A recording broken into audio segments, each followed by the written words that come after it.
Avoidant people don't resist change because they don't love you enough to make the effort. They do it because they don't love themselves enough.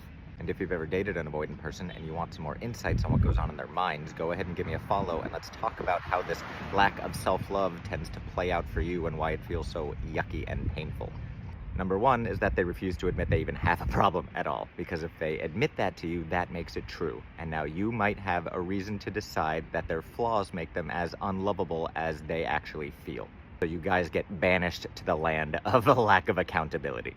Number two, they do admit they have a problem. They're flawed, they're broken, and they need you so badly. You're the only one who actually knows the real them, and you still love them for it. So they love bomb you because that love feels so intensely good for them. As a child, they probably didn't get a lot of that affection or that love in that way. They never learned to love themselves, so the only way they can possibly feel loved is through your eyes and through your affection and your love.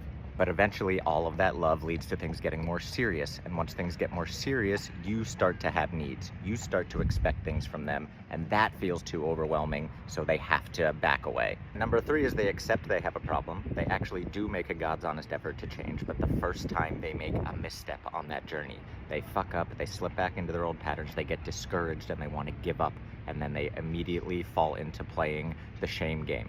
I'm such a fuck up, you can do so much better than me, and they break up with themselves on your behalf, and now they are free from the responsibility of having to try to grow.